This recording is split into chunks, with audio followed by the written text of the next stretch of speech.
ఈరోజే హనుమాన్ జయంతి ఎంతో పవిత్రమైన విశేషమైన రోజు. ప్రతి సంవత్సరం వైశాఖ బహుళ దశమి రోజు హనుమాన్ జయంతిగా ప్రజలు హనుమంతుణ్ణి పూజిస్తారు. ఈ రోజే ఆంజనేయుడు జన్మించినట్లు పురాణాలు చెబుతున్నాయి. మరి ఇంతటి పవిత్రమైన విశేషమైన రోజు ఈ కథలను విన్నా, చదివినా, చెప్పినా, వినిపించినా జన్మల పాపాలు తొలగి కోటి జన్మల పుణ్యం వస్తుంది, సకల శుభాలు కలుగుతాయి. మరి ఆ కథలేంటో ఇప్పుడు ఈ వీడియోలో తెలుసుకుందాం. ఈ కథను విన్నంతనే స్వామివారి అనుగ్రహంతో సకల ఐశ్వర్యాలు సిద్ధిస్తాయి. శ్రీరామనామం ఎక్కడైతే వినిపిస్తుందో ఆ చోట హనుమంతుడు బాష్పలోచనుడై ముకులిత హస్తాలతో ఉంటాడట. హైందవులకు పరమ పూజనీయుడు హనుమంతుడు కలియుగం ఉన్నంత వరకు చిరంజీవిగా నిలుస్తూ భక్తుల కష్టాలను తీరుస్తూ ఉంటాడని నమ్మకం. అదేవిధంగా హనుమ బ్రహ్మచారి అని అందరికీ తెలుసు. ఆయన అసలు పెళ్లి చేసుకోలేదని, జీవితాంతం బ్రహ్మచారిగానే ఉన్నాడని కొందరు భావిస్తారు. కానీ నిజానికి హనుమకు పెళ్లి జరిగింది. ఆయన భార్య పేరు సువర్చల. ఒకప్పుడు సూర్యదేవుడు విశ్వకర్మ కుమార్తె అయిన సంధ్యాదేవిని పెళ్లి చేసుకుంటాడు. అయితే సంధ్యాదేవికి సూర్యుడి తాపం తట్టుకునే శక్తి ఉండదు. దీంతో సంధ్యాదేవి కిన్నురాలై తన తల్లికి తన కష్టాన్ని చెప్పుకుంటుంది. కూతురి సమస్యను అర్థం చేసుకున్న తల్లి తన భర్తైన విశ్వకర్మకు సంగతిని విశదీకరిస్తుంది. దీంతో విశ్వకర్మ సూర్యుడి ప్రకాశాన్ని కొంత తీసివేస్తాడు. సూర్యుడి నుంచి బయటపడ్డ ఆ ప్రకాశం సుందరమైన కన్యగా మారుతుంది. ఆమె రూపలావణ్యాలు చూసి దేవతలే భ్రాంతి చెందుతారు. సంగతేమిటో తెలుసుకోవాలని ఇంద్రుడు బ్రహ్మదేవుని వద్దకు వెళ్లి ఆ కన్య ఎవరు అని అడుగుతాడు. ఇంద్రుడి ఉద్దేశం కనిపెట్టిన బ్రహ్మ ఆమెకు శివాంశ సంభూతుడైన హనుమంతుడు తప్ప వేరే ఒకరు భర్త కారు అని చెప్తాడు. బాల హనుమంతుడు తల్లి అంజనాదేవి దగ్గర అల్లారు ముద్దుగా పెరిగి ఆమె అనుజ్ఞ మేరకు సూర్యుడి దగ్గర విద్యాభ్యాసం చేస్తాడు. హనుమంతుడు సూర్య భగవానుణ్ణి గురువుగా చేసుకుని ఆయన వద్ద అనేక విద్యలను అభ్యసిస్తాడు. అయితే నవ వ్యాకరణాలు అనే విద్యను మాత్రం నేర్చుకోలేకపోతాడు. ఎందుకంటే ఆ విద్య నేర్చుకోవాలి అంటే ఖచ్చితంగా వివాహం అయి ఉండాల్సిందే. దీంతో హనుమంతుడు ఏం చెయ్యాలో తెలియక అలా ఉండిపోతాడు. ఇది గమనించిన సూర్యుడు తన కుమార్తె అయిన సువర్చలను పెళ్లి చేసుకోమని హనుమంతుణ్ణి కోరతాడు. అయితే బ్రహ్మచారిగా ఉండాలి అనుకున్న తన కోరికకు అది ఆటంకం కలిగిస్తుందని పెళ్లి చేసుకోను అంటాడు హనుమ. కాని సూర్యుడు గురుదక్షిణగా అయినా సరే సువర్చలను పెళ్లి చేసుకోమంటాడు. అందుకు కూడా హనుమాన్ అంగీకరించడు. ఇక చివరిగా సూర్యుడు నువ్వు పెళ్లి చేసుకున్నప్పటికీ బ్రహ్మచారిగానే కీర్తింపబడతావు అని, ఈ పెళ్లి లోక కళ్యాణం కోసమే కాని నువ్వు గృహస్థుడిగా ఉండిపోవడానికి కాదని, పెళ్లి చేసుకుంటే నవ వ్యాకరణ విద్యను అభ్యసించవచ్చని లోక కళ్యాణం జరుగుతుంది అంటాడు సూర్యుడు. దీంతో హనుమ పెళ్లికి ఒప్పుకుంటాడు. పెళ్లి కాగానే సువర్చల మారు మాట్లాడకుండా తపస్సుకు వెళ్లిపోతుంది. ఆ తరువాత సువర్చలాదేవి కనిపించదు. కేవలం తన జన్మ దేనికో ఆమె అర్థం చేసుకుని వివాహం జరిగిన మరుక్షణమే తపస్సులోకి వెళ్లడం మామూలు విషయం కాదు. అందుకే ఆమెను మహాసాధ్వి అంటారు. ఈ విధంగా సువర్చలాదేవిని వివాహం చేసుకుని సకల శాస్త్ర పారంగతుడు అవుతాడు హనుమంతుడు. అలా హనుమ పెళ్లి చేసుకుని ఆ విద్యను అభ్యసించి సకల శాస్త్ర పారంగతుడు అవుతాడు. ఇది హనుమంతుడి పెళ్లి వెనుక ఉన్న అసలు కథ. దీని గురించి మహర్షి పరాశరుడు రాసిన పరాశర సంహితలో ఉంది. హనుమంతుడు ఆయన భార్య అయిన సువర్చలాదేవితో విగ్రహ రూపంలో కొలువై ఉన్న ఆలయాలు అనేకం ఉన్నాయి. ఇక హనుమంతుడి వివాహానికి సంబంధించిన మరొక కథను ఇప్పుడు తెలుసుకుందాం. రావణాసుడి చెరలో సీతమ్మ ఉన్నదని, సృష్టమైన తర్వాత లంకకు చేరుకునేందుకు సముద్రం మీద వారధిని నిర్మించమని రాములవారు ఆజ్ఞాపిస్తారు. రాములవారి ఆజ్ఞ మేరకు వానరులంతా సముద్రం మీద రాళ్లను వేస్తూ ఉంటారు. అంటే వారధిని నిర్మిస్తూ ఉంటారు. కాని అదేం విచిత్రమో, రాత్రి వేసిన రాళ్లు పొద్దుటికల్లా కనిపించకుండా పోతూ ఉంటాయి. దీంతో ఈ విషయాన్ని హనుమంతుడికి విన్నవిస్తారు వానరులంతా. రాళ్లు మాయమవడం వెనుక ఉన్న రహస్యాన్ని కనుగొనేందుకు హనుమంతుల వారు బయలుదేరతారు. సముద్రంలో ఈదుతూ 4 దిశగా పరిశీలిస్తున్న హనుమంతుడికి ఒక మత్స్యకన్యల గుంపు కనిపిస్తుంది. వారందరి చేత రాళ్లను తీయించి వేస్తున్న ఒక నాయకురాలు కనబడుతుంది. బంగారు వర్ణంలో మెరిసిపోతున్న ఆ మత్స్యకన్యను వెంబడించేందుకు వాయుపుత్రుడు చేసిన ప్రయత్నాలన్నీ కూడా వృధా అయిపోతాయి. కాని నిదానంగా ఆ మత్స్యకన్య హనుమంతుడిని చూసి మోహిస్తుంది. తానే హనుమంతుడి దగ్గరకు చేరుకుంటుంది. తన దగ్గరకు వచ్చిన మత్స్యకన్యను చూసిన హనుమంతుడు ఆమె రాళ్లను మోయించడం వెనుక ఉన్న కారణాన్ని అడుగుతాడు. అప్పుడు ఆమె ఇలా చెప్తుంది. తాను రావణాసుడి కుమార్తెనని, రావణాసుడి ఆజ్ఞ మేరకు ఇలా వారధిని నిర్మించే ప్రయత్నాన్ని అడ్డుకొస్తున్నానని తెలియజేస్తుంది. అసలు రావణాసుడి మీద ఎందుకు యుద్ధం చెయ్యాలి అనుకుంటున్నామో హనుమంతుడు వివరించేసరికి ఆమె మనస్సు మారిపోతుంది. సీతమ్మ తల్లిని రక్షించేందుకు జరుగుతున్న ప్రయత్నాలను ఇక మీదట అడ్డుకోనని చెప్తుంది ఆమె. హనుమంతుడి తేజస్సుతో ఆమె ఒక బిడ్డకు జన్మనిస్తుంది. హనుమంతుడి అనుగ్రహానికి పాత్రురాలైన సువర్ణ మత్స్య అదృష్టానికి ప్రతీకగా భావిస్తారు చైనాలో. లాఫింగ్ బుద్ధా ప్రతిమలను ఎలాగైతే ఉంచుకుంటారో అదేవిధంగా థాయిలాండ్లో సువర్ణ మత్స్యకన్య వారి సంస్కృతిలోనూ కళల్లోనూ భాగంగా నిలిచిపోయింది. హనుమంతుడి భార్య గురించి ఇంకా చాలా కథలు ప్రచారంలో ఉన్నాయి. జైనుల కథల ప్రకారం హనుమంతుడికి 100 మందికి పైగా భార్యలు ఉన్నారు. వారిలో రావణాసుడు చెల్లెలు కూడా ఒకటి. హనుమంతుడికి సువర్ణ మత్స్యకన్యతో వివాహం జరిగిందని, వారికి మకరధ్వజుడు అనే కొడుకు పుట్టాడని కూడా నమ్ముతారు. కాని భారతీయుల నమ్మకం ప్రకారం సువర్చలాదేవి మాత్రమే హనుమంతుడి ధర్మపత్ని. అది కూడా కేవలం లోక కళ్యాణం కోసమే. ఇలా హనుమంతుని పెళ్లి గురించి ఎన్నో రకాల కథలు ప్రచారంలో ఉన్నా ఆయన బ్రహ్మచర్యానికి ఉన్న బలం ఈ కథలకు ఏమాత్రం కనిపించదు. హనుమాన్ జయంతిలోపు ఎవరైతే ఈ పవిత్ర కథను వింటారో లేదా చెప్తారో వారి జన్మల పాపాలు తొలగి 1,000,000 జన్మల పుణ్యం కలుగుతుంది. సకల శుభాలు కలిగేలా ఆ హనుమంతుడు దీవిస్తాడు. హనుమాన్ జయంతి సందర్భంగా హనుమంతుడి జన్మం వెనుక ఉన్న పురాణ కథను ఇప్పుడు తెలుసుకుందాం. పూర్వకాలంలో దేవలోకంలో పుంజికస్థల అనే అప్సరస ఉండేది. ఆమె ఒకనాడు ఆకాశ మార్గంలో విహరిస్తూ ఉండగా ఆమెకు వానర రూపంలో ఎవరో కూర్చుని ఉన్నట్లు అనిపిస్తుంది.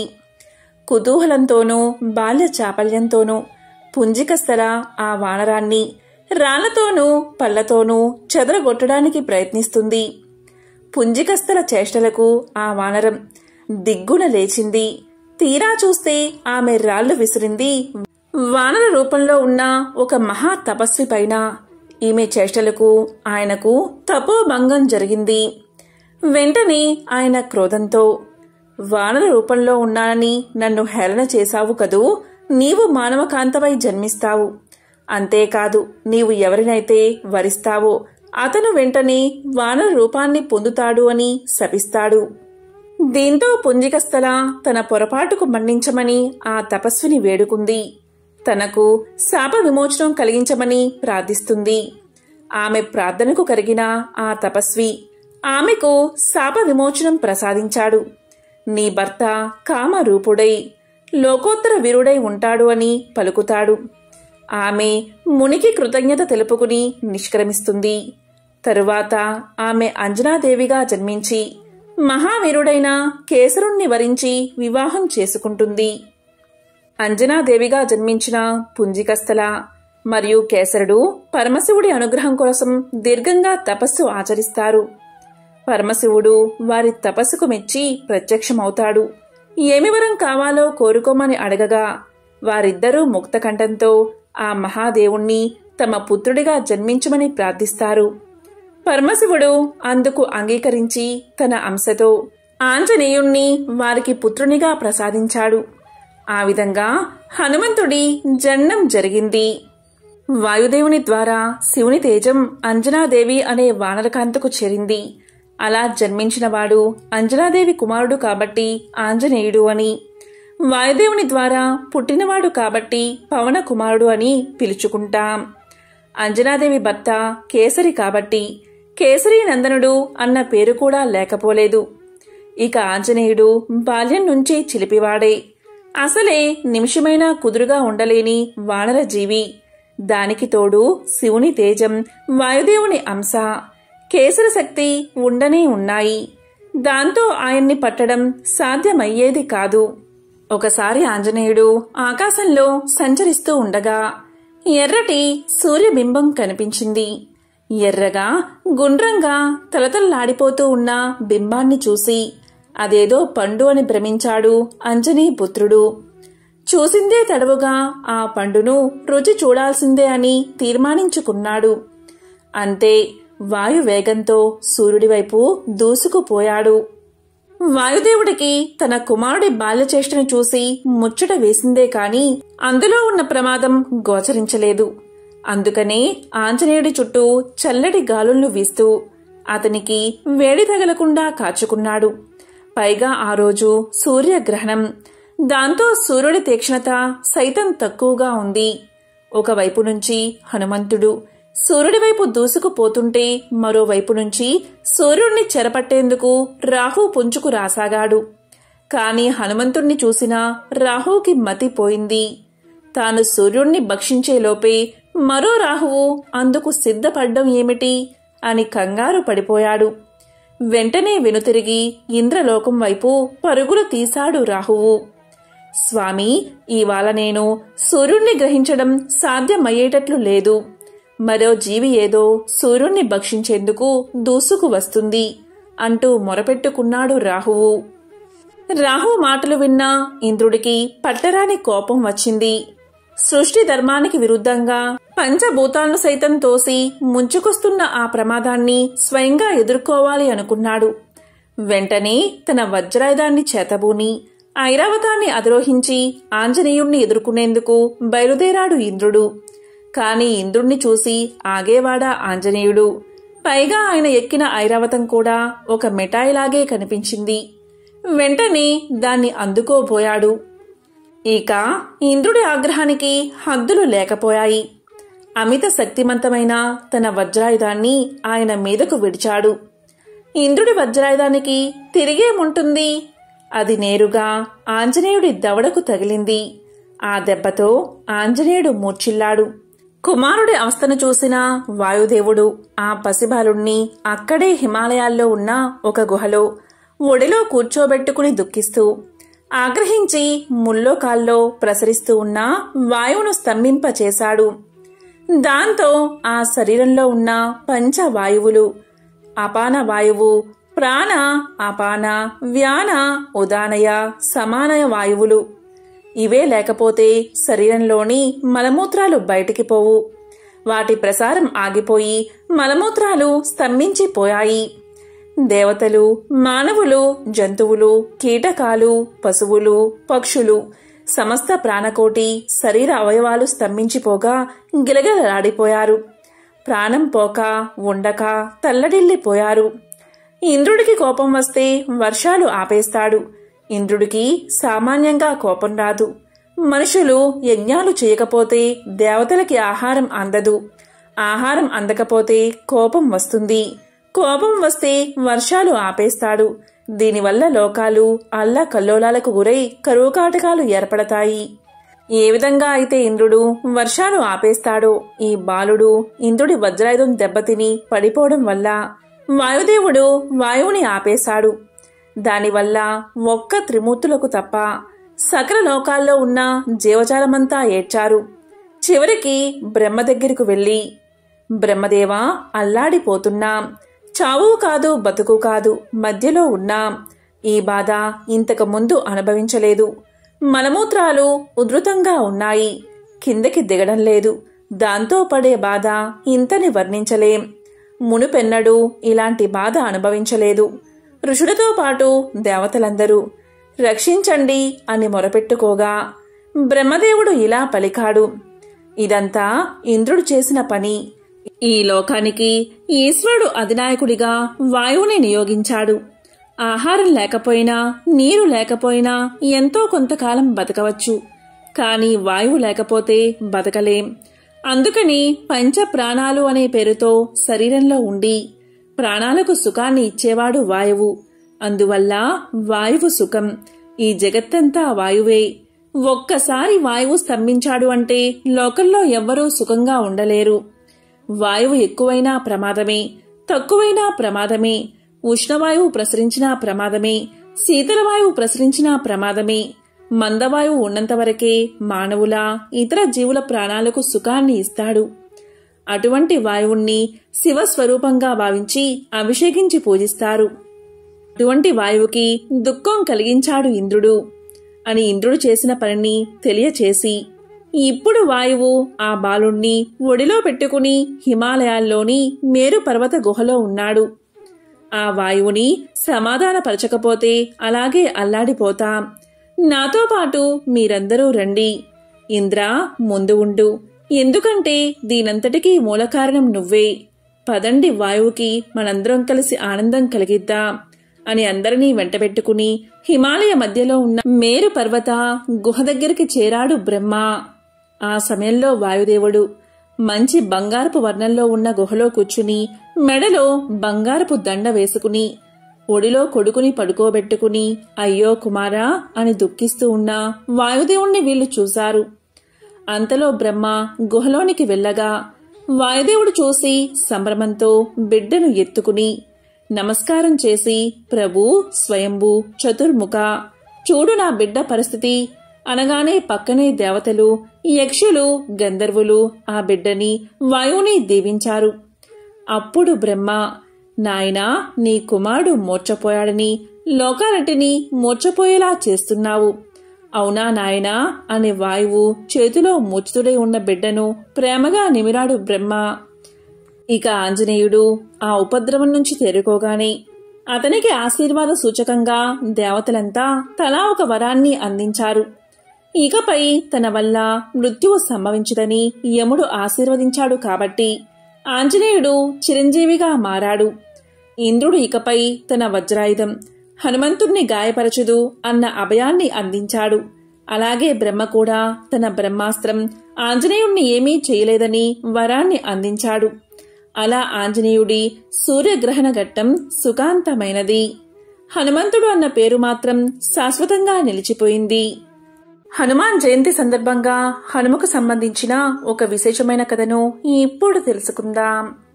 రాముడు రాజ్య పాలన చేస్తున్న కాలంలో ఒకసారి అగస్త్యుల వారు రాముణ్ణి దర్శించడానికి వచ్చారు. అప్పుడు అగస్త్యుల వారిని తగిన విధంగా సత్కరించి స్వాగతించి ఉచిత ఆసనంపై కూర్చోబెట్టి అగస్త్య మహర్షితో శ్రీరాముడు ఇలా పలికాడు. మహర్షి, శివుడు, హనుమంతుడు వీళ్ళిద్దరిలో ఎవరు అధికులు? వారిద్దరి సాహసాలను మనం ఎలా తెలుసుకోవాలి అని ప్రశ్నించారు. అప్పుడు అగస్త్యుల వారు, హనుమంతుడు వాయువర ప్రసాది, అంతటా సంచరించే నేర్పున్నవాడు అనే అండంలో ఎటువంటి సందేహమూ లేదు. నీకు అనుమానం వస్తే పరీక్షించు అన్నాడు. వెంటనే శ్రీరాముడు మారుతిని ఆప్యాయంగా పిలిచి, హనుమా, ఇప్పుడే నువ్వు లంకకు వెళ్ళి విభీషుడి దగ్గర ఉన్న భౌతిక లింగాన్ని తీసుకుని రావాలి అని ఆజ్ఞాపించాడు. రాముడి ఆజ్ఞకు హనుమంతుడు రాముడికి నమస్కారం చేసి తండ్రైన వాయుదేవుడికి వందనం చేసి రివ్వుల గాలిలోకి ఎగిరి దక్షిణ సముద్రాన్ని అవలీలగా దాటి లంకలోకి ప్రవేశించాడు. అక్కడ ఉన్న రాక్షస వీరులంతా హఠాత్తుగా హనుమ రావడం చూసి ఆశ్చర్యపోయారు. సరాసరి మహారాజు అయిన విభీషుణ్ణి కొలువు చేరాడు హనుమ. హనుమను గౌరవించాడు మహారాజైన విభీషణుడు.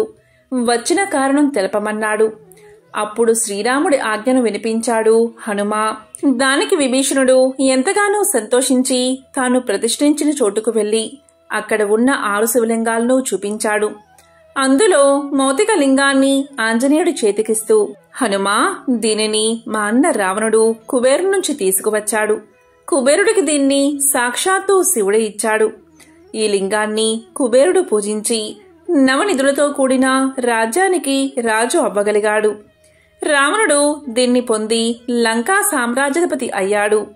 దీన్ని నేను శ్రీరామచంద్రుడికి మనస్ఫూర్తిగా సమర్పించాలని చెప్పు అని లింగాన్ని ఇచ్చేశాడు. దీంతో హనుమ ఆ లింగానికి నమస్కారం చేసుకుని విభీషణుడి దగ్గర వీడ్కోలు తీసుకుని అయోధ్యకు బయలుదేరాడు. ఈ విధంగా ఆకాశంలో ఎగురుతూ 7వ రోజున అవంతి నగర ప్రాంతంలో ఉన్న పర్వతం మీదకు చేరుకున్నాడు. అప్పుడు అక్కడ లింగాన్ని ఉంచి రుద్ర సరస్సులో స్నానం చేసి ఆ పర్వత ప్రాంతానికి చేరుకోగానే అప్పుడు ఆ లింగం చిన్న పర్వతమంతా పెరిగి ఉండడం చూసి హనుమ ఆశ్చర్యపోయాడు. దాన్ని కదిలించడానికి విశ్వ ప్రయత్నాలు చేసి విఫలమయ్యాడు హనుమ.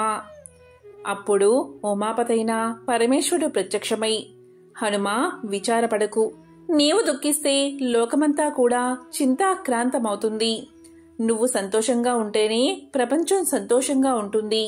ఈ లింగం ఇక్కడే ఉండాలని భగవంతుడి భావనగా అనిపిస్తుంది. ఈ పర్వతం చాలా పవిత్రమైనది. ఇక్కడ రుద్రసరస్సు ఉండడం మరీ విశేషం. ఈ లింగం ఇక్కడ ఉండడం వల్ల దివ్యమైన దైవగుణం, ఋషిగణం దీన్ని సేవించే పరమ అద్భుతమైన అవకాశం కలుగుతుంది. దీనిని ప్రతి ఒక్కరూ కూడా శ్రీ హనుమత్కేశ్వరం అనే పేరుతో పిలుస్తారు. ఆ పేరుతోనే ఇది ప్రశస్తి పొందుతుంది. మానవులందరూ ఈ లింగాన్ని భక్తి శ్రద్ధలతో పూజించి ధన్యులవుతారు. ఇక్కడ జరిగిన విషయాలన్నీ కూడా శ్రీరామచంద్రుడికి నా మాటగా చెప్పు, ఆయన దాన్ని అర్థం చేసుకోగలడు అని దీవించి పంపాడు శివుడు. హనుమ అదేవిధంగా అయోధ్యకు చేరి శ్రీరాముడికి అన్నీ సవివరంగా వివరించాడు. శ్రీరాముడు, అగస్త్యుడు మొదలైన వారంతా హనుమను ఆశీర్వదించారు. ఎంతో పవిత్రమైన విశేషమైన ఈ కథను విన్నా, చదివినా, చెప్పినా, వినిపించినా జన్మల పాపాలు తొలగి కోటి జన్మల పుణ్యం వస్తుంది. ఆంజనేయ స్వామిని పూజించడం ద్వారా మనలో ఉన్న భయాలొందళ్ళు తొలగిపోయి ఎంతో ధైర్య సాహసాలతో ఉంటాం. అయితే ఆంజనేయ స్వామి గుడికి వెళ్ళినప్పుడు మనకు సింధూరాన్ని ఇస్తారు. అంతేకాదు ఆ స్వామివారిని పూజించేవారు ఎక్కువగా సింధూరంతో పూజిస్తూ ఉంటారు. అసలు ఆంజనేయుడికి సింధూరం అంటే ఎందుకంత ఇష్టమో ఇప్పుడు తెలుసుకుందాం. హనుమంతుడు శ్రీరామచంద్రుడికి పరమ భక్తుడు అనే విషయం మనందరికీ తెలిసిందే. వనవాసం తర్వాత అయోధ్య చేరుకున్న శ్రీరామచంద్రుల వెంట హనుమంతుడు కూడా అయోధ్య చేరుకుంటాడు. ఈ విధంగా అయోధ్యలో ఒకరోజు తన పనులన్నిటినీ ముగించుకుని ఎంతో ఆకలితో అంతఃపురంలోకి ప్రవేశించి సీతమ్మ తల్లిని భోజనం వడ్డించమని అడుగుతాడు హనుమ. అప్పుడే స్నానాధికాలు పూర్తి చేసుకుని సీతాదేవి హనుమంతుణ్ణి ఉద్దేశించి, హనుమా కాసేపు ఆగు, మొదట పాపెటిలో సింధూరం పెట్టుకుని తర్వాత భోజనం వడ్డిస్తాను అని చెప్తుంది. ఈ విషయం విన్న హనుమంతుడు, అమ్మా పాపెటిలో సింధూరం ఎందుకు పెట్టుకుంటున్నావు అని అడుగుతాడు. దానికి సీతమ్మ తల్లి, ఈ పాపిట్లో బొట్టు పెట్టుకోవడం వల్లే నీ ప్రభువు నిండు నూరేళ్లు చల్లగా ఉంటాడని, ఈ సింధూరాన్ని ధరిస్తే సౌభాగ్య వృద్ధి కలుగుతుందని తెలియచేస్తుంది. ఆ విధంగా సీతమ్మ మాటలు విన్న హనుమంతుడు అక్కడ్నుంచి వెళ్లిపోతాడు. కొద్దిసేపటి తరువాత శరీరమంతా సింధూరం పూసుకుని తిరిగి అయోధ్యను చేరుకుంటాడు. ఒక్కసారిగా హనుమను చూసి ఆశ్చర్యపోయిన సీత, హనుమా ఎందుకు శరీరమంతా సింధూరం పూసుకున్నావు అని అడుగుతుంది. దానికి హనుమ, అమ్మా ఇలా సింధూరం ధరిస్తే శ్రీరామచంద్రుడికి కళ్యాణప్రదమై ఉంటుందని నీవే అన్నావు కదా అని చెప్పడంతో హనుమంతుడికి శ్రీరాముడిపై ఉన్న భక్తి భావానికి సంతోషించి మంచి హృదయంతో హనుమంతుణ్ణి ఆశీర్వదిస్తుంది సీతమ్మ తల్లి. ఈ విషయం తెలుసుకున్న శ్రీరామచంద్రుడు, భక్తికి నువ్వు ఒక ఉదాహరణగా చెప్పబడతావని, ఇక నుంచి ఎవరైతే నిన్ను సింధూరంతో పూజిస్తారో వారిని కష్టాల నుంచి నేను కాపాడతానని సాక్షాత్తు శ్రీరామచంద్రుడే తెలియచేశాడు. అప్పట్నుంచి ఆంజనేయ స్వామికి సింధూరం అంటే ఎంతో ప్రీతికరమైనదని భావించి పూజలు చేస్తారు. ఎంతో పవిత్రమైన విశేషమైన ఈ కథను విన్నా, చదివినా, చెప్పినా, వినిపించినా జన్మల పాపాలు తొలగి కోటి జన్మల పుణ్యం వస్తుంది. హనుమకు సంబంధించిన మరొక విశేషమైన కథను ఇప్పుడు తెలుసుకుందాం. మన పురాణాలు మనిషి జీవిత గమనానికి మార్గదర్శకాలు. రామాయణం మానవుడు ఏ విధంగా జీవించాలో తెలిపితే మహాభారతం మనిషిలోని మంచి చెడుల విచక్షణ నేర్పుతుంది. ఈరోజు రావణ సంహారం తర్వాత అశోకవనంలోని సీత వద్దకు వెళ్లిన హనుమంతుడికి సీతాదేవి అపకారికి కూడా ఉపకారం చేయడమే ధర్మం అని చెప్పిన చక్కటి నీతి కథను ఇప్పుడు విందాం. రావణ సంహారం తర్వాత ఆ కబురు సీతమ్మ తల్లికి చెప్పేందుకు హనుమంతుడు అశోకవనానికి చేరతాడు.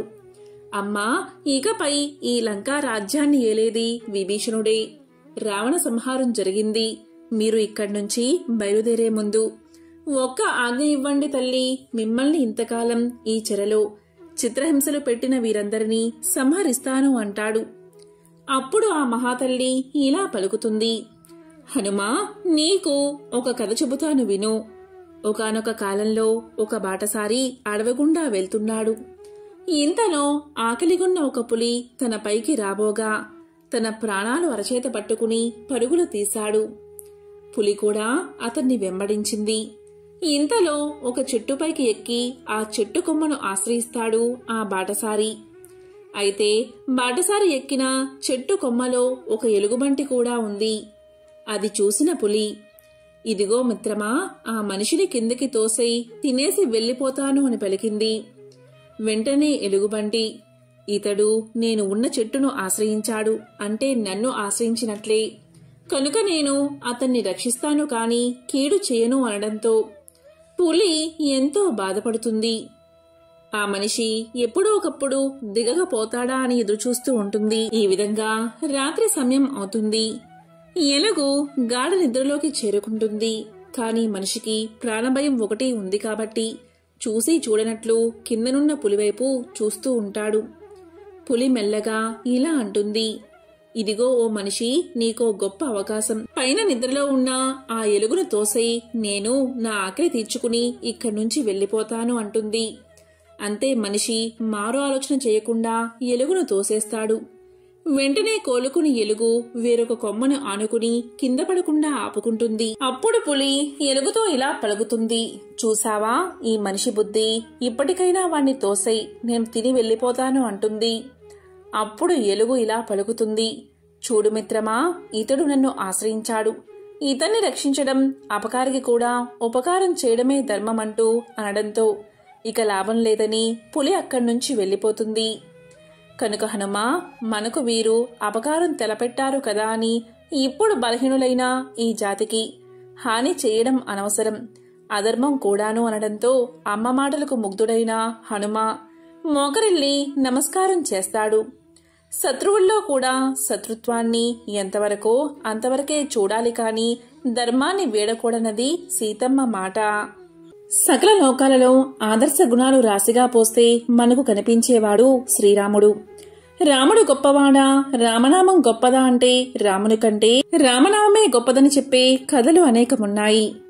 రామనామం గొప్పతనం గురించి ముందు మనం తెలుసుకుందాం.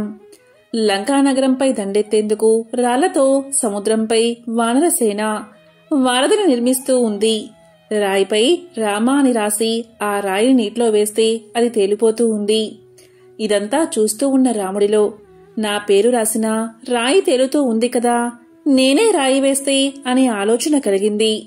అంతే శ్రీరాముడు ఒక రాయిని తీసి సముద్రంలోకి వేశాడు. ఆ రాయి సముద్రంలో మునిగిపోయింది. దీన్ని చూసి ఆశ్చర్యానికి లోనైన రాముడు పక్కనే ఉన్న హనుమంతుడికి ఈ విషయాన్ని వివరించి ఎందుకిలా జరిగిందని ప్రశ్నించాడు. అందుకు హనుమ, రామ అనే నామం రాసి ఉన్న రాళ్లే పైకి తేలతాయి. మీరు వేసిన రాయిపైన రామనామం రాయలేదు కదా, అందుకే మునిగిపోయింది అని సమాధానం చెప్పాడు. అంటే రాముడి కంటే కూడా రామనామమే మహాశక్తివంతమైనదన్నమాట. రావణాసుర సంహారానంతరం అయోధ్య నగరం చేరుకుని శ్రీరాముడు పట్టాభిషేకం చేసుకుని రాజ్యపాలన చేపట్టాక అయోధ్య నగరంలో రామసభ కొలువుతీరి ఉన్న సమయంలో ఒకరోజు విశ్వామిత్ర మహర్షి సభకు వీచ్చేశాడు. మహర్షిని చూస్తూనే రాముడితో సహా సభలోని అందరూ లేచి నిలబడి మహర్షికి నమస్కారం చేశారు. కాని ఆంజనేయుడు రామనామ జపంలో మునిగి ఉండడం వల్ల విశ్వామిత్రుడి రాకను గమనించక నిలబడలేదు, నమస్కారం చేయలేదు. దీన్ని ధిక్కారంగా భావించిన విశ్వామిత్రుడు కోపంతో, రామా, నీ సేవకుడు నన్ను అవమానించాడు, నీవు అతన్ని శిక్షించు అని ఆదేశించాడు. విశ్వామిత్రుడి మాటను జవదాటలేని శ్రీరాముడు హనుమంతుణ్ణి శిక్షించేందుకు సిద్ధమయ్యాడు. ఈ విషయం తెలిసిన హనుమంతుడు నారద మహర్షి సలహా మేరకు రామనామాన్ని జపించడం ప్రారంభించాడు. ఈ విషయంలోని విశ్వామిత్రుడి ఆజ్ఞ మేరకు శ్రీరాముడు హనుమంతుడిపై బాణాల వర్షం కురిపించసాగాడు. రామనామ జపంలో నిమగ్నమైన ఆంజనేయుణ్ణి రామబాణాలు ఏమీ చేయలేకపోయాయి. అలసిపోయిన శ్రీరాముడికి పట్టుదల అధికం కాగా చివరకు బ్రహ్మాస్త్రాన్ని ప్రయోగించేందుకు సిద్ధమయ్యాడు. ఇంతలో నారద మహర్షి అక్కడకు చేరుకుని, మహర్షి, హనుమంతుడు నీ రాకను రామనామ జపం వల్ల గమనించక నమస్కరించినంత మాత్రమున మీరు మరణదండన విధించడమా? రామనామ జపం హనుమంతుణ్ణి రామబాణాల నుంచి రక్షిస్తూ ఉంది. ఇప్పటికైనా మీ ఆవేశాన్ని, కోపాన్ని తగ్గించుకుని ఆజ్ఞను ఉపసంహరించండి అని విశ్వామిత్రుడితో పలికాడు. ఈ మాటలు విని విశ్వామిత్రుడు బ్రహ్మాస్త్ర ప్రయోగాన్ని నిలుపుదల చేయించి హనుమంతుడి రామభక్తిని మెచ్చుకున్నాడు. దీన్ని బట్టి రామబాణం కంటే కూడా రామనామం గొప్పదని సృష్టమవుతూ ఉంది. యుగ యుగాలను, సర్వలోకాలను తరింపచేసిన మహిమాన్వితమైన నామం రామనామం.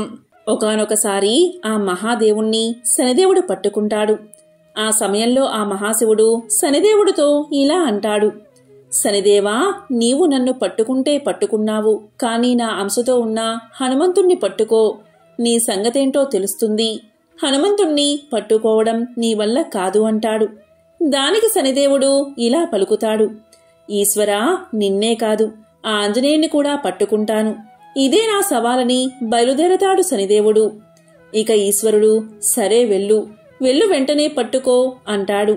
ఇక శనిదేవుడు వెళ్లేటప్పుడు తన తండ్రైన సూర్యుడి దగ్గరకు వెళ్లి ఆశీర్వాదం తీసుకుందాము అనుకుంటాడు. ఇక శనిదేవుడు సూర్యుడి దగ్గరకు వెళ్లి, తండ్రి, నేను ఒక పని మీద వెళ్తున్నాను, నన్ను ఆశీర్వదించు అంటాడు.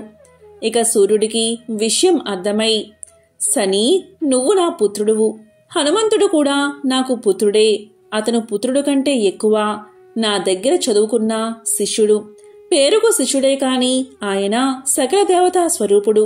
ఆంజనేయుడు ఎంత బలవంతుడో తెలుసా? పుట్టిన 6వ రోజే పైకి ఎగిరి నన్నే, అంటే నీ తండ్రినైనా నన్నే మింగబోయాడు. అంతటి గొప్ప మహానుభావుడు ఆయన. అటువంటి వాడి జోలికి నీవు వెళ్తున్నావు అంటున్నావు అని అన్నాడు సూర్యుడు. కాని హనుమ సంగతి శనిదేవుడికి తెలియదు. అప్పుడు శని సూర్యుడితో ఇలా అంటాడు, తండ్రి, నాకదంతా తెలియదు. మీ అనుగ్రహం వల్ల మిమ్మల్ని మింగబోయాడు కాని నన్నేం చేస్తాడు? పైగా అతను ఒక కోతి. ముసలివాడు అయిపోయి ఈ మధ్య హాయిగా రామనామాన్ని జపం చేసుకుంటున్నాడు. నేను ఏది ఏమైనా సరే ఆయన్ని పట్టుకుంటాను అన్నాడు శనిదేవుడు. దానికి సూర్యుడు ఇలా పలికాడు, సరే, నీ కర్మ, వెళ్ళిరా, నేను మాత్రం నిన్ను ఆశీర్వదించను. నీవు హనుమంతుడి దగ్గర కుప్పిగంతులు వేస్తాను అంటున్నావు. విజయం పొందాలని నేను ఎలా ఆశీర్వదిస్తాను? హనుమంతుడు నా శిష్యుడు అవడమే కాకుండా ఆయన మహానుభావుడు. నీవు హనుమంతుణ్ణి పట్టుకుంటాను అంటున్నావు. నీవు వెళ్లే పనిలో విజయం ప్రాప్తించుగాక అని నేను దీవిస్తే నా మాట వ్యర్థమైపోతుంది. కాబట్టి దీవించకుండా ఉంటేనే నా పరువు నిలబడుతుంది. నేను దీవించినా ఆ దీవెన నీకు ఫలించదు. నా దీవెన ఫలిస్తే హనుమంతుడికి దేవతలు ఇచ్చిన వరాలన్నీ అన్యాయం అయిపోతాయి. బ్రహ్మాదుడు ఇచ్చిన వరం కూడా వ్యర్థమైపోతుంది. ఏ రకంగా చూసినా నేను నిన్ను దీవించును అన్నాడు సూర్యుడు. ఇక శనిదేవుడు ఇలా పలికాడు, తండ్రి, నీవు దీవించకపోయినా నేను వెళ్లి పట్టుకుంటానని బయలుదేరాడు. ఆ సమయంలో హనుమ గంధమాదన పర్వతంపై కూర్చుని ఉన్నాడు. సూర్యుడు ఉదయిస్తున్న వేళ శనివారం పూట. ఎప్పుడైనా శనివారం రోజు శనికి బలం పెరుగుతుంది. ఆయన ఆంజనేయుణ్ణి పట్టుకోవడానికి వచ్చాడు. హనుమంతుడు సూర్యోదయ సమయానికల్లా హాయిగా స్నానం పూర్తి చేసుకుని బండరాయి మీద కూర్చుని అపూర్వ రీతిలో భక్తితో రామచంద్ర ప్రభువును గానం చేసుకుంటూ ఉన్నాడు. ఆయన రోజంతా రామా రామా అంటూ గానం చేస్తూనే ఉంటాడు. ఆ సమయంలో శనిదేవుడు హనుమంతుడి దగ్గరకు వచ్చాడు. అక్కడకు వచ్చి హనుమా బాగున్నావా అని పలకరించాడు. అప్పుడు ఆంజనేయుడు శనివైపు చూసి, ఓ గురుపుత్ర, ఇలా వచ్చావేమిటి అన్నాడు. ఇదిగో ఇక్కడ కూర్చో అన్నాడు హనుమా. దానికి శనిదేవుడు ఇలా అన్నాడు, కూర్చోవడానికి నాకు ఆసనం ఇచ్చావు కదా, ఆ ఆసనం మీద నేను కూర్చోను, ఇంకొక ఆసనం మీద కూర్చుంటాను అన్నాడు. ఎక్కడా అని ఆంజనేయుడు ప్రశ్నిస్తాడు. దానికి శనిదేవుడు, నీ నెత్తిమీద కూర్చుంటాను, సరిగ్గా మాడు మీద. నిన్ను ఈ రోజు నుంచి 7.5 సంవత్సరాలు పట్టుకుంటాను. ఇక నీకు పిచ్చెక్కిపోతుంది. నీవు ఏం చేస్తున్నావో నీకే తెలియదు. అసలే కోతివి, అందరూ నిన్ను చూసి అపహాస్యం చేస్తారు అంటాడు శనిదేవుడు. దానికి ఆంజనేయుడు శనితో ఇలా అంటాడు, శనిదేవా, నేను ముసలివాణ్ణి అయిపోయాను. హాయిగా రామనామ స్మరణ చేసుకుంటున్నాను. భార్య, కుటుంబం ఇటువంటి బంధాలకు అతీతంగా ఏదో రామారామా అని బతుకుతూ ఉంటే ఎందుకు ఈ ప్రశాంత వాతావరణంలోకి వచ్చి నన్ను పట్టుకోవడం? ఏదో భూలోకంలో ఏ ప్రభువునో పట్టుకున్నావంటే అర్థముంది, డబ్బు ఉన్నవారిని పట్టుకున్నావంటే అర్థముంది, చదువుకుంటున్న వాడిని పట్టుకున్నావంటే అర్థముంది. నేను వానరుణ్ణి. ఈ గంధమాదన పర్వతంపై ప్రతిరోజు రామనామ స్మరణతో బతుకుతున్నాను. నా మాట విని వదిలే అన్నాడు. దానికి శనిదేవుడు ఇలా పలుకుతాడు, లేదు, నాకు ఇప్పుడు విజయం పొంది తీరాలి అనే కోరిక కలిగింది. మహాశివుడితో నేను సవాలు చేసి వచ్చాను. మహాదేవుడు నాతో ఇలా పలికాడు, ఓ శనిదేవా, నన్ను పట్టుకుంటే పట్టుకున్నావు, కానీ నా అంశతో ఉన్న హనుమంతుణ్ణి పట్టుకో, అప్పుడు నీకు తెలుస్తుంది అన్నాడు. కాబట్టి నేను ఈశ్వరుడితో శపథం చేసి వచ్చాను. ఆ శపథం నెరవేర్చుకోవాలి. మా నాన్న దగ్గర కూడా శపథం చేశాను. నేను పట్టుకుంటే ఎంతటి వాడైనా ఎవడైనా సరే పోవాల్సిందే. నిన్ను నేను పట్టుకుంటాను అంటాడు శనిదేవుడు. దానికి హనుమంతుడు ఎలా పట్టుకుంటావు అని అడుగుతాడు. దానికి శని, ఏముంది, నీ నెత్తి మీద కూర్చుంటాను అన్నాడు. అయితే కూర్చో అన్నాడు హనుమంతుడు. హనుమంతుడు ఎప్పుడైనా సరే జపం చేసేటప్పుడు రామచంద్ర ప్రభువు ఇచ్చిన కిరీటం పెట్టుకుంటాడు. వెంటనే హనుమ కిరీటం తీసి కూర్చో అన్నాడు. వెంటనే శనిదేవుడు పైకి ఎగిరి మాడు మీద కూర్చున్నాడు. పక్కనే పెద్ద బండరాయి ఉంది. ఆ బండరాయిని తీసి దానిమీద శ్రీరామ అని రాసి జై శ్రీరామ అని పలికి ఆ రాయిని నెత్తిమీద పెట్టుకుని ఒక్క నొక్కు నొక్కాడు హనుమ. ఇక శనిదేవుడికి ఊపిరి ఆడక ఉక్కిరి బిక్కిరి అయిపోయాడు. అసలే హనుమతల బండరాయిలా ఉంటుంది, దానిమీద మరోశిల. 2 రాళ్ల మధ్యలో పచ్చడి అయిపోయాడు శని భగవానుడు. ఇక హనుమ తోకతో ఆ రాయిని ఇంకొకసారి అదిమి జై శ్రీరామ అన్నాడు. ఇక శనిదేవుడు ఆయాసంతో మాట్లాడుతూ ఆంజనేయ ఆంజనేయ అని పలికాడు. ఎవరు అరుస్తున్నారు అన్నాడు హనుమంతుడు. నేనే గురుపుత్రుణ్ణి అన్నాడు శనిదేవుడు. ఓహో, గురుపుత్రుడా అన్నాడు హనుమ. నా ఒళ్ళు ఊనం అయిపోయింది, ఏదో పర్వతం నా మీద పడినట్లు అయ్యింది అన్నాడు శనిదేవుడు. దానికి ఆంజనేయుడు, నేనేదో తపస్సు చేసుకుంటున్నాను, రామ అంటూ జపం చేసుకుంటే తగుదునమ్మా అని నీ పని పడతానని నెత్తిమీద కూర్చున్నావు, బాగా శాస్తి జరిగిందా అన్నాడు హనుమ. దానికి శనిదేవుడు, అవును హనుమ, నాకు చాలా బుద్ధి వచ్చింది. అయినా నీకింత బలం ఎలా వచ్చింది అని అడగ్గా హనుమ ఇలా అన్నాడు, అది రామనామ స్మరణ ప్రభావం. రామా రామా అని జపించేవాడికి శని ప్రభావాలు ఎక్కడ ఉంటాయి? ఏ ప్రభావమూ ఏమీ చేయలేదు అంటాడు హనుమ.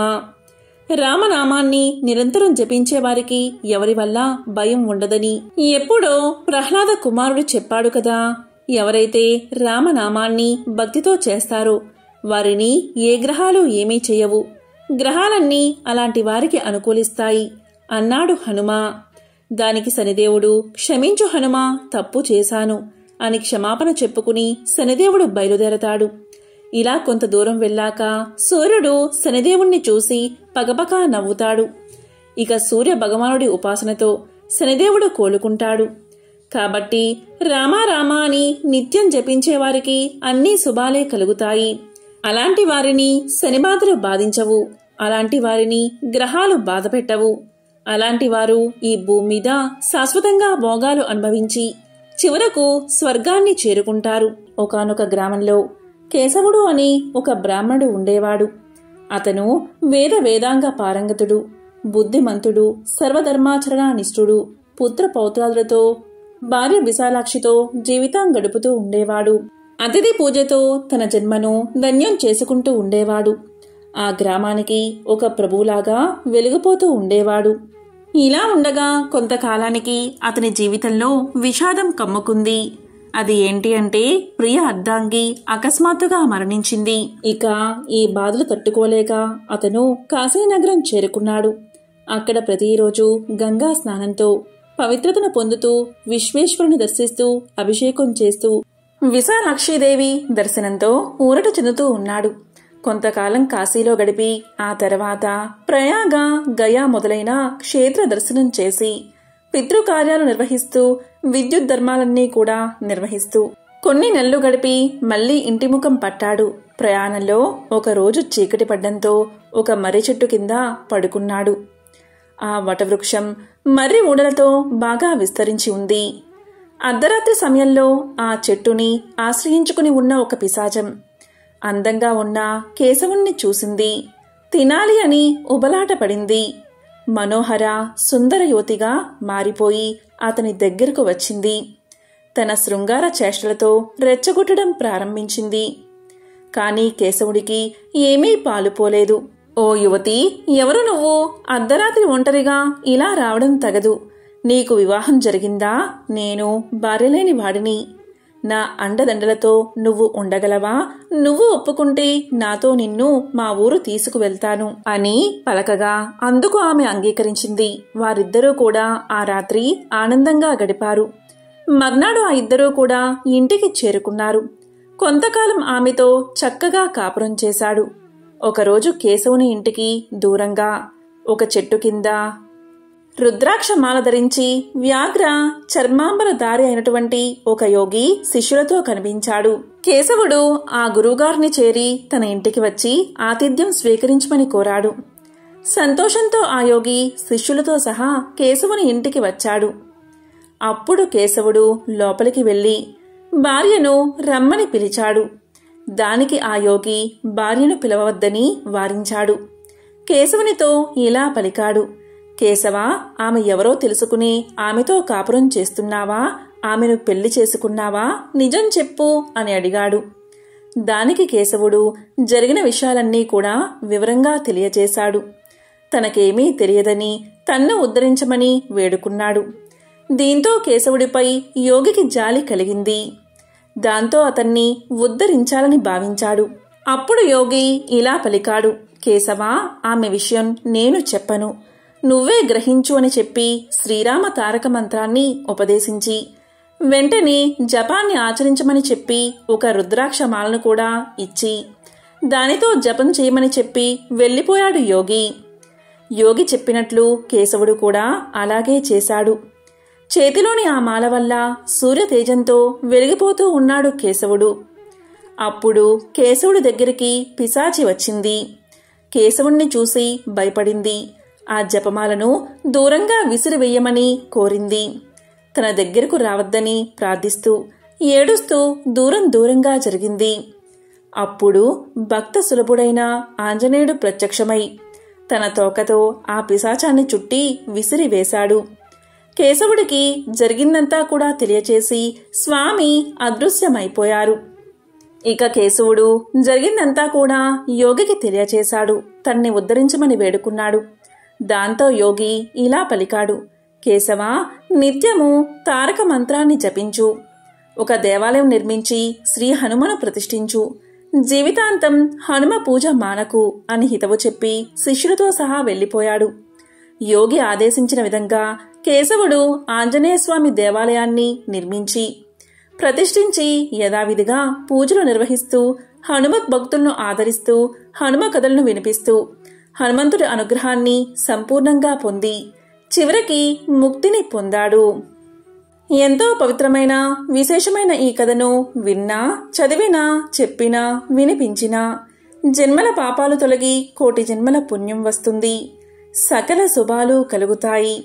ఇక హనుమకు సంబంధించిన మరొక విశేషమైన కథను ఇప్పుడు తెలుసుకుందాం. ఒకానొక గ్రామంలో దరిద్రుడైన ఒక బ్రాహ్మణుడు ఉండేవాడు. అతనికి చదువు ఏమాత్రం అబ్బలేదు. అతను ఒక పూరె గుడిసెలో నివాసం ఉండేవాడు. అతనికి వివాహం కాలేదు. సజ్జనుడుగా జీవించేవాడు. అతని ఇంట్లో రామాంజనేయ విగ్రహాలు ఉన్నాయి. ప్రతిరోజు వాటిని పరిశుద్ధ జలంతో కడిగి పువ్వులు పెట్టి నమస్కారం చేసేవాడు. ప్రార్థనా మంత్రాలు రాకపోవడం వల్ల మనసుకు తోచిన మాటలతో పూజ చేసేవాడు. ఇలా జీవితం గడిచిపోతుంది. ఒకసారి శ్రావణ మాసంలో ఆ దేశాన్ని పాలించే రాజు సైనికులతో ఎక్కడికో వెళ్తూ ఆ గ్రామానికి వచ్చాడు. అప్పటికే పొద్దుగూకింది, చీకటి పడింది. దీనికి తోడు వర్షం కురవడం కూడా ప్రారంభమైనది. వానబాధ భరించలేక రాజు, సైనికులు ఎక్కడ ఇల్లు కనబడితే అక్కడ తలదాచుకున్నారు. కొందరు ఈ పేద బ్రాహ్మణుడి ఇంట్లోకి ప్రవేశించి తాము రాజుగారి సేవకులమని, తాము ఈ ఇంట్లో ఉంటామని చెప్పి బ్రాహ్మణుణ్ణి బయటికి పొమ్మని ఆదేశించారు. అప్పుడు ఆ బ్రాహ్మణుడు ప్రార్థనతో, అయ్యలారా, మా దేవుళ్ళైన సీతారామాంజనేయ స్వాములు నిద్రపోతున్నారు. వాళ్ళని ఇప్పుడు నేను నిద్రాభంగం చేసి మేలు కొలపలేను అని అతి వినయంగా సమాధానం చెప్పాడు. దీంతో సైనికులకు కోపం వచ్చి ఆ విగ్రహాలను తీసుకుని బయటకు వెళ్లిపోమని గట్టిగా చెప్పారు. వినకపోతే విపరీతంగా కొట్టడం ప్రారంభించారు. అతను ఆ దెబ్బల బాధ భరించలేకపోతున్నాడు. అప్పుడు ఆ బ్రాహ్మణుడు కొంచెం ధైర్యం చేసి ఎట్లాగో అట్లా ఆ విగ్రహాలు ఉన్న చోటికి వెళ్లి, శ్రీరామ, నన్ను ఈ దుర్మార్గులు బాధిస్తూ ఉన్నారు, మీకు నిద్ర లేకుండా చేస్తున్నారు అని విలపిస్తూ ఆ విగ్రహాలను వీపుపై ఉంచుకుని జలపాత్రను చేతిలో పట్టుకుని దండాన్ని కుడి చేతుల్లో ధరించి బయటకు వచ్చి చూరు కింద నిలబడ్డాడు. లోపల సైనికులు హాయిగా నిద్రపోతున్నారు. వర్షం విపరీతంగా కురుస్తుంది. ఏమి చెయ్యాలో అతనికి పాలుపోవడం లేదు. నీటి పాత్రను నేలమీద ఉంచి ఎడమ చేతితో ఆంజనేయ విగ్రహాన్ని తీసుకుని, వాయునందన, నీ ప్రతాపమింతేనా? నీ పరాక్రమాన్ని పురాణాలన్నీ కూడా విపరీతంగా వర్ణించాయని అంటూ ఉంటారు. నిన్ను నువ్వు రక్షించుకోలేవా? నీ స్వామిని కాపాడుకోలేవా? ఎందుకొచ్చిన పరాక్రమం అని దుఃఖిస్తూ ఆ బ్రాహ్మణుడు ఆంజనేయ స్వామివారి తోకను పట్టుకుని గాలిలోకి ఆ విగ్రహాన్ని వేశాడు. అంతే, ఆ విగ్రహం హనుమంతుడిగా మారిపోయింది. బ్రహ్మాండాలన్నీ దద్దరిల్లిపోయేలాగా భయంకరమైన గర్జన చేశాడు హనుమ. ఆ గర్జనకు రాజు, అతని సైనికులు, ఊళ్ళోని మగవాళ్ళందరూ కూడా గుండెలు పగిలి చచ్చిపోయారు. స్త్రీలు మాత్రం బతికే ఉన్నారు. ఎలాగో ఆ రాత్రి గడిచిపోయింది. వర్షం కూడా తగ్గిపోయింది. తెల్లవారిన తర్వాత ఎక్కడ చూసినా కూడా పురుషుల మృతదేహాలే కనిపించాయి. ఆ పేద బ్రాహ్మణుడు, ఊళ్ళోని స్త్రీలు కలిసి ఆ శవాలన్నిటికీ కూడా దహన సంస్కారాలు చేశారు. అప్పట్నుంచి ఆ ఊళ్ళోని స్త్రీలందరూ కూడా అతన్ని భర్తగా స్వీకరించారు. అతను అనేక భోగాలు అనుభవించి సీతారామాంజనేయులను నిత్యమూ పూజిస్తూ కొద్ది రోజులకు రాజయ్యాడు. అప్పట్నుంచి ఏ స్త్రీ అయినా సరే గర్భంలో పురుషుణ్ణి ధరిస్తే హనుమ గర్జించేవాడు. దీంతో గర్భపాతం జరిగి ఆ శిశువు మరణించేది. ఆ గ్రామం పూర్తిగా మగవులదే అయినది. మగవాళ్ళు లేని గ్రామంగానే ఉండిపోయింది. మళ్లీ మగ శిశు జననం అనేది అక్కడ జరగలేదు. ఎత్ర ఎత్ర రఘునాథ కీర్తనం తత్ర తత్ర కృతమస్తకాంజలిం బాష్పవారి పరిపూర్ణలోచనం మారుతిం నమత రాక్షసాంతకం. అంటే శ్రీరాముని కీర్తన జరిగే చోట హనుమంతుడు పులకితుడై అంజలి జోడించి ఉంటాడు. రాక్షసాంతకుడైన హనుమంతునికి నేను మనస్ఫూర్తిగా నమస్కరిస్తున్నాను అని ఈ శ్లోకం అర్థం. ఎవరైతే పవనపుత్రుణ్ణి స్వచ్ఛమైన భక్తి భావనతో ఆరాధిస్తారో అలాంటి వారికి కష్టాల నుండి విముక్తి లభించడంతో పాటు పూర్తిగా స్వేచ్ఛ లభిస్తుంది. మీ జీవితంలో ఆనందం, శాంతి లభిస్తుంది. అంతేకాదు, శని ప్రభావం ఉండేవారు కూడా ఆంజనేయుణ్ణి ఆరాధిస్తే శుభ ఫలితాలు పొందుతారు. ఆంజనేయుడి ఆశీర్వాదం పొందడానికి హనుమాన్ జయంతి రోజున ఆ దేవుడికి సువాసన కలిగిన నూనె, సింధూరాన్ని అర్పించాలి. ఈ రోజున సుందరాకాండ పారాయణం, రామ లక్ష్మణ చరితం, బజరంగ బలి పఠనం చేయాలి. శివుని అంశ వాయుపుత్రుడు అర్జునుడికి ప్రియ సఖుడు, శ్రీరామదాసుడు, ఎర్రని కన్నులు కలవాడు, అమిత విక్రముడు, సాగరాన్ని దాటినవాడు, లంకలో సీతమ్మ శోకాన్ని హరించినవాడు, సంజీవన్ని తెచ్చి లక్ష్మణుడి ప్రాణాలు కాపాడినవాడు, 10 తలలున్న రావణుడి గర్వం అణచినవాడు. ఈ హనుమంతుని నామాలు ప్రయాణ సమయంలో నిద్రపోయే ముందు స్మరించిన వారికి చావు గురించి భయం ఉండదు. వీరికి సర్వత్రా విజయం సిద్ధిస్తుందని పురాణాలు చెబుతున్నాయి. హనుమాన్ జయంతి రోజు హనుమంతుడికి పూజలు చేసి ఆరాధిస్తే శని బాధలు తొలగడంతో పాటు ఆరోగ్య సిద్ధి, మానసిక ప్రశాంతత, భూత ప్రేత పిశాచ భయాల నుండి విముక్తి కలుగుతుంది. ఒకసారి పార్వతీదేవి పరమేశ్వరుణ్ణి ఇలా అడుగుతుంది, స్వామి, విష్ణు సహస్రనామాన్ని సులభంగా ఎలా పలకవచ్చు అని. అప్పుడు మహాశివుడు ఇలా సమాధానం చెప్తాడు, దేవి శ్రద్ధగా విను. శ్రీరామ రామ రామేతి రమే రామే మనోరమే సహస్రనామ తత్తుల్యం రామనామ వరాననే అన్న ఒక్క శ్లోకం చదివితే చాలు. విష్ణు సహస్రనామాలు చదివినా ఫలితం కలుగుతుంది. శ్రీరామ అని పలికితే చాలు 1000 నామాలు చదివినా ఫలితం వస్తుంది అని పరమశివుడు పార్వతికి తెలియచేశాడట. ఇంకా రామనామాన్ని జపించి రుక్షకుడు అనే ఒక సాధారణ వ్యక్తి వాల్మీకిగా మారతాడు. రామనామం వల్ల శబరి, గుహుడు, హనుమ, సీతామాత ఇలా ఎందరో పునీతులు అయ్యారు. రామ అన్న పదంలో రా అన్న అక్షరం పలికేటప్పుడు పెదాలు తెరుచుకుంటాయి. అంటే మనలో ఉన్న పాపాలు బయటికి పోతాయట. ఇక మా అని పలికేటప్పుడు పెదాలు మూసుకుంటాయి.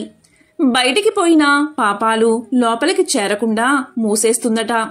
ఇలా రామనామం గురించి ఎంతైనా చెప్పవచ్చు అని సాక్షాత్తు వశిష్ఠ మహర్షి తెలియజేశాడు. అసలు శ్రీరామనామ జపమే సమస్త తాపాలను నివృత్తి చేసే ఏకైక ఔషధం. శ్రీరామనామం త్రిమూర్తులకు ప్రతీక. అందుకే పార్వతీ వల్లభుడు కూడా శ్రీరామ రామ రామేతి అంటూ శ్రీరామనామం విష్ణు సహస్రనామాలకు సమానమైనదని చెప్పాడు. విష్ణుమూర్తి యొక్క ఒక్కొక్క నామం సర్వదేవతల కంటే అధికమైనది. అటువంటివి 1000 నామాలు ఒక్క రామనామానికి సమం. మంత్రాల్లోకెల్లా గొప్పదైనది గాయత్రి మంత్రం. రామ మంత్రానికి దానికి భేదమేమీ లేదు. రామనామాన్ని చెబితే గాయత్రి మంత్రాన్ని పఠించినట్లే. ఎంతో పవిత్రమైన విశేషమైన ఈ రోజు ఈ కథలను విన్నా, చదివినా, చెప్పినా, వినిపించినా జన్మల పాపాలు తొలగి 1,000,000 జన్మల పుణ్యం వస్తుంది. ఓం నమః శివాయ. ఓం నమో నారాయణాయ.